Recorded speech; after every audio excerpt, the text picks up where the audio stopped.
जय हिंद मेरे प्यारे साथियों, कैसे हैं आप दोस्तों। इस वीडियो में आपको बताने वाला हूं सीआरपीएफ की न्यू ट्रांसफर पॉलिसी को लेके, जो कि आधारित है एक सॉफ्टवेयर के ऊपर। दोस्तों सॉफ्टवेयर कैसे काम करता है, उसका कॉन्सेप्ट क्या है, आप अपनी चॉइस की पोस्टिंग कैसे ले सकते हैं, वीडियो में कंप्लीट आपको जानकारी देने वाला हूं। और इस वीडियो में आपको बताने वाला हूं दोस्तों कि अगर मान लीजिए आपकी पोस्टिंग चॉइस के हिसाब से आपके होम स्टेट में नहीं हो पाती है, तो आपके पास कौन कौन से ऐसे एक्सेप्शंस हैं जिनका आप इस्तेमाल करके अपनी चॉइस पोस्टिंग ले सकते हैं। सबसे पहले आपको बताना चाहूँगा कि इसका सॉफ्टवेयर का कॉन्सेप्ट क्या है, कि सॉफ्टवेयर कैसे काम करता है। वीडियो में पूरी डिटेल आपको जानकारी इस वीडियो के माध्यम से देना चाहूँगा। आई होप इस वीडियो देखने के बाद में आपके सारे डाउट्स क्लियर हो जाएंगे। वीडियो को पूरा देखने दोस्तों। सबसे पहले आपको बताना चाहूँगा दोस्तों इस वीडियो के माध्यम से कि जो सॉफ्टवेयर है वो कैसे काम करता है। देखिए दोस्तों, यहाँ पे आप देख सकते हैं कि सभी ट्रांसफ़र केंद्रीय रूप से डायरेक्टरेट द्वारा सॉफ्टवेयर के माध्यम से किए जाएंगे। भविष्य में निर्णय लेने के लिए सारे जो डाटा रहेगा आपका, वो डिसीजन लेने के लिए वो आपके लिए लॉक किया जाएगा कि सारा डाटा बिल्कुल एरर फ्री रखा गया है।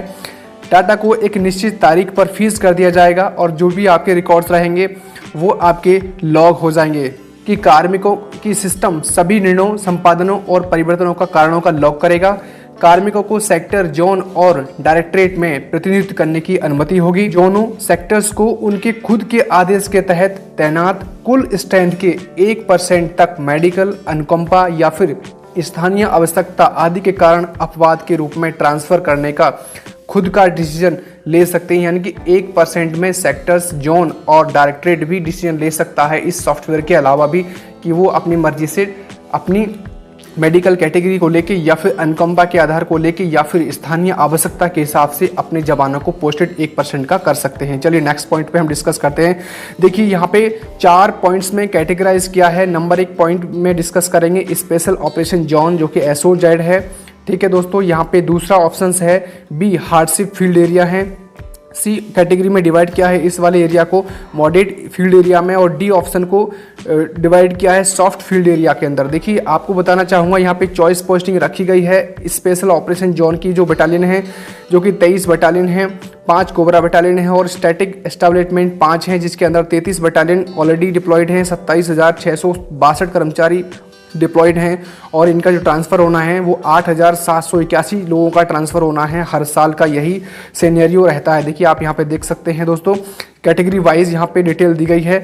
मैं प्रोवाइड करा दूंगा इसकी PDF। चलिए हम बात करते हैं कि एक जो प्रोसेस है जो सॉफ्टवेयर का वो कैसे काम करता है। अगले वर्ष 30 जून को सामान्य कार्यकाल जिन कर्मचारियों का पूरा हो जाएगा, उनकी सूची यूनिट्स के माध्यम से सभी स्तरों पर तैयार कर ली जाएगी जो ट्रांसफर नेक्स्ट टाइम जाने वाले हैं। सीआरपीएफ के सभी यूनिट संगठन को हर साल 1 नवंबर से 15 नवंबर के सभी रैंकों के डाटा को भरने का काम आपकी संभव एप्लीकेशन के द्वारा, संतोष एप्लीकेशन के द्वारा किया जाएगा, जो कि अगले साल 30 जून तक सामान्य कार्यकाल पूरा करने वाले हैं सभी जवानों का। विभिन्न रैंकों में सभी वैकेंसीज के आधार पर यह पहले से ही तय किया जाएगा कि प्रत्येक यूनिट में कितनी वैकेंसीज हैं रैंक वाइज, कि कार्मिकों को समय से पहले ट्रांसफर नहीं किया जाएगा।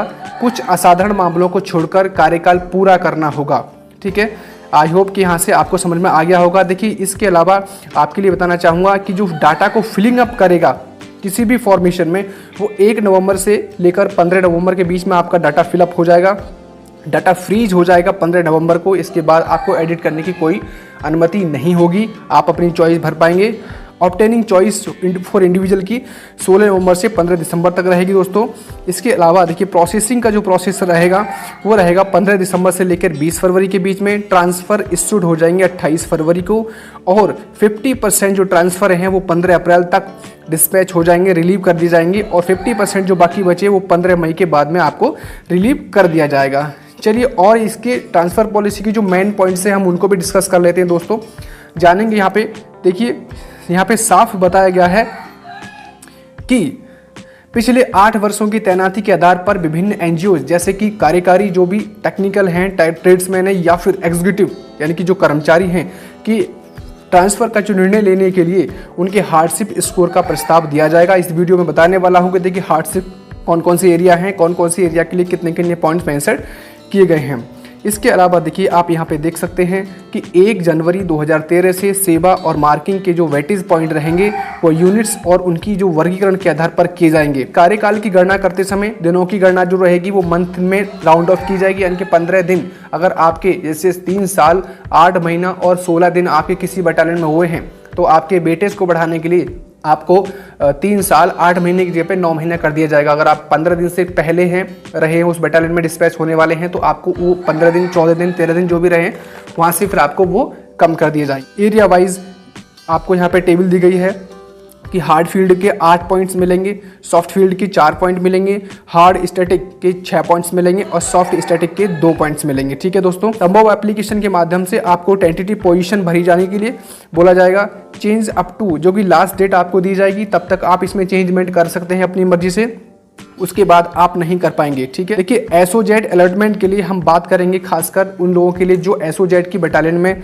स्पेशल ऑपरेशन जोन की बटालियन में डिप्लॉयमेंट है। इस पॉइंट पे यहाँ पे साफ लिखा गया है एसओजेड से निकलने वाले प्रत्येक व्यक्ति को अवरोही क्रम में हार्डशिप स्कोर पर ही विचार करके पोस्टिंग दी जाएगी। इसके बाद देखिए आप यहाँ पे देख सकते हैं कि पर्सन्स एसओजेड में व्यक्ति अधिकतम 4 वर्ष तक एक ही स्थान पर एक्सटेंशन का विकल्प चुन सकते हैं। यानी कि अगर मान लीजिए आप एसओजेड की किसी भी बटालियन में हैं और आप एक्सटेंशन चाहते हैं तो आप मिनिमम 4 साल, अधिकतम 4 साल तक का आप वहाँ पे एक्सटेंशन ले सकते हैं। अगले पॉइंट पे हम डिस्कस करेंगे दोस्तों कि सिस्टम चॉइस के क्रम के अनुसार 30 चॉइस में से किसी एक को आपको आवंटित करेगा, यानी कि 30 चॉइस जो आपकी भरी जाएंगी उसमें आपको आवंटित करेगा, एक चॉइस कोई भी आपको मिलेगी। अगले पॉइंट यहाँ पे दिया गया है, आप देख सकते हैं कि यदि दिए गए सभी 30 चॉइस विकल्प में वैकेंसीज उपलब्ध नहीं हैं तो सिस्टम अपनी होम स्टेट में किसी भी यूनिट में पोस्टिंग देने का प्रयास करेगा।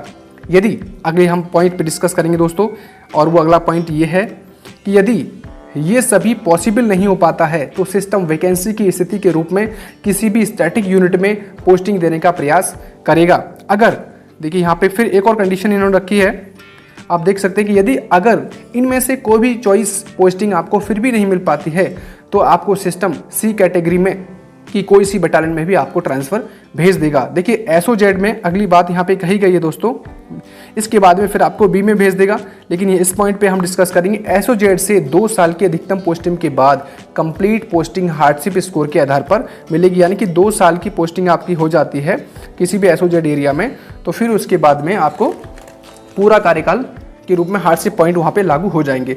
अब बात करते हैं हम काम की, एक्सेप्शंस कौन कौन से हैं, यानी कि जो सॉफ्टवेयर है वो किन लोगों पे काम नहीं करेगा। दोस्तों ये बहुत चीज़ समझने वाली है, क्योंकि इसी के आधार पे ही आपको आगे अगर मान लीजिए किसी भी कंडीशन में आपको चॉइस पोस्टिंग होम में नहीं मिलती है, होम स्टेट में नहीं मिल पाती है, तो आप यहाँ पे इस चीज़ का यूज़ करके आप अपने फ़ायदे से चॉइस पोस्टिंग ले सकते हैं। कि ऐसे कार्मिक जो ऑपरेशनल ड्यूटी में गंभीर रूप से घायल हो गए हैं और उन्होंने एक बार पहले अपनी होम पोजीशन मिल चुकी है, यानी कि उनको होम पोस्टिंग मिल चुकी है, उनके ऊपर ये नियम लागू नहीं होगा, उनके लिए दोबारा से चॉइस पोस्टिंग दी जा सकती है।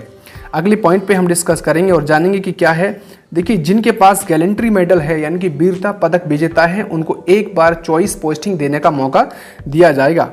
अगली बार यहाँ पे लिखा गया है कि मानसिक बीमारी से पीड़ित ऐसे कार्मिक जिनकी पत्नी या पति या खुद बच्चे भी अगर दिव्यांग योद्धा हैं या दिव्यांग हैं तो उस कंडीशन में जो सॉफ्टवेयर पॉलिसी है वो काम नहीं करेगी। वहाँ से आप अपना शेड्यूल प्रोसेस करके अपने अधिकारी से संपर्क करके कमांडेंट लेवल पे फिर आईजी लेवल पे जो भी प्रोसीजर होगा आप करके आप अपनी होम पोस्टिंग ले सकते हैं। अगर ऐसे कार्मिक हैं जिन्होंने सेवा में 20 साल पूरे कर लिए हैं और लेकिन अभी तक उनको होम जोन का लाभ नहीं मिला है यानी कि चॉइस पोस्टिंग नहीं मिली है तो उनको वरीयता दी जाएगी। ये एक्सेप्शंस के अंडर आते हैं, यहाँ से सॉफ्टवेयर काम नहीं करेगा, आप सीधे इंटरव्यू लेके आपको चॉइस पोस्टिंग 100% दी जाएगी। और एक अगला और इम्पोर्टेंट पॉइंट है यहाँ पे आप देख सकते हो कि कपल पोस्टिंग का, यानी कि अगर आप भी सीआरपीएफ में हैं, आपकी वाइफ भी सीआरपीएफ में है या फिर आप सीआरपीएफ में आपके हस्बैंड भी सीआरपीएफ में है तो उस कंडीशन में सॉफ्टवेयर के बेस पे आपकी ट्रांसफ़र नहीं होगा। आपको मौका मिलेगा इस तरह से कि आप अपने होम पोस्टिंग अपनी जा सकते हैं, एक ही साथ जा सकते हैं और एक ही जगह पर रह सकते हैं। 30 जो चॉइस आपने दी है उन्हीं में से आपको एक में करने की कोशिश करेगा। सबसे पहले first person with maximum hardship points, जो सबसे ज़्यादा पॉइंट्स जिस भी कैंडिडेट्स के होंगे, जिस भी जवान के होंगे, सबसे पहले उसके लिए प्रोवाइड करेगा। उसके बाद जो भी एज में बड़े होंगे उनके लिए प्रोवाइड करेगा। ठीक है। अगर मान लीजिए यहाँ पे अगर हार्डशिप पॉइंट के सेम नंबर आपके बैठते हैं तो फिर जिसकी सर्विस ज़्यादा होगी उस जवान के लिए चॉइस पोस्टिंग आपको वहाँ पे मिलेगी। अगर मान लीजिए 30 चॉइस में से भी अगर मान लीजिए कोई सिस्टम आपको एक चॉइस पोस्टिंग नहीं दे पाता है तो फिर आपको स्टैटिक ऑफिस या फिर जो वहाँ की स्थिर यूनिट है आपको वहाँ पे डिप्लॉयमेंट देने की पूरी कोशिश करेगा। यदि अगर ये भी चीज़ नहीं काम करती है सॉफ्टवेयर में तो वो सी कैटेगरी में या बी कैटेगरी में या फिर आपको ए कैटेगरी में प्रोवाइड करेगा जो बटालियन जहाँ पे अलॉटमेंट है, इस तरह से काम करेगा। चाहिए तो दोस्तों आई होप कि इस वीडियो के माध्यम से आपके कई सारे डाउट्स क्लियर हुए होंगे। वीडियो आपको जैसा भी लगा है दोस्तों कमेंट सेक्शन में मुझे ज़रूर बताना, और अगर आप चैनल पे नए आए हैं तो चैनल को जरूर सब्सक्राइब कर लेना दोस्तों। Thank you for watching my video, wish you best of luck.